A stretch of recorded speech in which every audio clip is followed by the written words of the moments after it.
কি রে মারা পল্টু, তুই নাকি শুনছি ঝুমা বৌদির সঙ্গে দেখা করতে যে ধরা পড়ে কেলানি খেয়ে এসছিস। আর কি বলবো রে, দুঃখের কথা। ঝুমা বৌদি আমাকে ফোন করে বলে যে দাদা বাড়িতে নেই, তোমার দাদা বাড়িতে নেই, তুমি আসো। এবার শালা না জেনে বুঝে চলে গিয়েছিলাম, যে দেখছি দাদা চেয়ারে বসে আছে একটা বড় লাদনা নিয়ে। যেই ঢুকতে গেছি এমন মার মারলো, পালানোর তর পেলাম না, জানিস ভাই। সে কি রে, তুই আমাদের বন্ধু হয়ে মানে ধরা পড়ে মার খেয়ে যাচ্ছিস?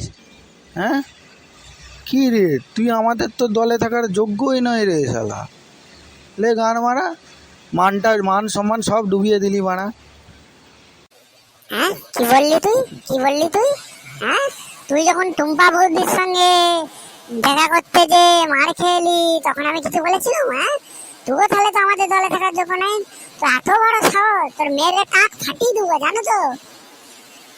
কি বললি তুই আমাকে? কি বললি? তুই আমার টাক ফাটিয়ে দিবি? তোর টাক ফাটিয়ে দেবো। হ্যাঁ, আরে চুপ কর, সব যা হয়েছে হয়েছে। আর এইসব নিয়ে কাজ বাড়ায় নিস। শোন আমার কথা, আমি কি বলছি জানিস? রুমা বৌদিকে চিনিস তো তোরা সব? হ্যাঁ চিনি, বল না। হ্যাঁ বল বল বল। ও শালা রাস্তায় বেরিয়েছিল, জানিস তো? আমি সেই মাচাটায়, সেই আমরা যেখানে বসি মাচাতে, সেই মাচার ধারে আমি বসেছিলাম একা।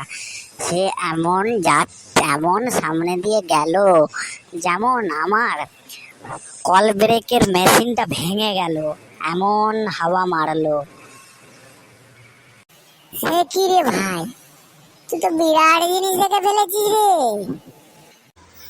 তাই তো, তারপর বল কি হলো? সে আমার পাশ দিয়ে অবশ্য যাচ্ছিল, তারপরে তার শাড়ির আঁচলটা আমার মুখেতে এমন ঝটকা মারলো, আমি তো প্রায় জ্ঞান হারিয়ে ফেলেছিলাম। তাই নাকি রে ভাই? তাহলে তো খুব আনন্দ পেয়েছিস তুই।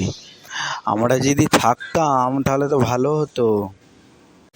হ্যাঁ রে ফটকা, ঠিকই বলেছিস, আমরা যদি থাকতাম ভালোই হতো। তুই বল, আজকে ঝুমাবতির সঙ্গে তোর কথা হয়েছিল না হয়নি রে? হ্যাঁ, ঝুমা বৌদি আজকে কল করেছিল, আজকে রাতে যাওয়ার জন্য বলছে। সে যাওয়াটা কি ঠিক হবে? হ্যাঁ, যা না, যা যা। তাহলে তুই যখন বলছিস, তাহলে একবার চলেই যাই। একবারই তো মার খেয়েছি, দ্বিতীয়বার খাবো তার কোনো কোনো গ্যারান্টি আছে? দ্বিতীয়বার খাবো না খাবো নি, নাও তো মার খেতে পারি। হ্যাঁ তাহলে যা, তাহলে ইয়ে করে আয়। আমাকেও ফোন করেছিল টুম্পা ওদি, আমাকেও যেতে বলেছে। তোকে কবে যেতে বললো রে? আমাকে পরশু যেতে বলেছে। দাদা বাড়িতে থাকবে না, ভালোই হবে মজা। তুই আবার মার খেয়ে যেমন না কেলানি খেয়ে আসিনিস, ঠিক আছে? তাহলে মান সম্মান সব যাবে, ঠিক আছে? না না, জেনে শুনেই যাবো আগে থেকে, মার কেন খাবো? ঠিক আছে বন্ধু, তোরা বস, আমি গেলাম। আমাকে আবার একটা জায়গায় যেতে হবে। কোথায় যাবি রে? এই যে একটু গার্লফ্রেন্ডের সঙ্গে দেখা করতে যাব। তুই তোরাতে কটা আছে রে? আজকে গার্লফ্রেন্ডের সঙ্গে দেখা করতে যাবি, আবার ঝুমা বৌদির সঙ্গে দেখা করবি। কজনকে নিবি? এতজনের প্রেশার নিচ্ছিস কি করে রে? তুই বেশি বকিনিস তো, তুই পারিনিস বলে কি আমাকেও ওই তোর মতন হাদা বাবার মতন থাকতে হবে, যে কিনা ঝুমা বৌদির সঙ্গে দেখা করতে যে মার খেয়ে এসছে। কি বললি তুই আবার বলছিস তুই? মেরে তোর টাক ফাটিয়ে দেবো, বুঝলি তো? এই চুপ কর তোরা এবার। এই, তুই যাবি বলছিস যে চলে যা, দেখা করে আয়। ওকে ঠিক আছে, আসছি, আবার দেখা হবে। ওকে, হ্যাঁ যা তাহলে। তাহলে আমরা দুজন তাহলে কফি হাউস থেকে ঘুরে আসি, একবার কফি খেয়ে আসি, চল। না রে মারা, আমার কাছে পয়সা নেই, সব ঝুমা বৌদির পদে খরচ হয়ে গেছে রে। তুই খাবি চ কফি? ঠিক আছে, চ চ, আমি খাবো, চ। এই দাঁড়া দাঁড়া দাঁড়া দাঁড়া, মনে হচ্ছে আমার পাসটাকে পকেট মেরে নিয়েছে।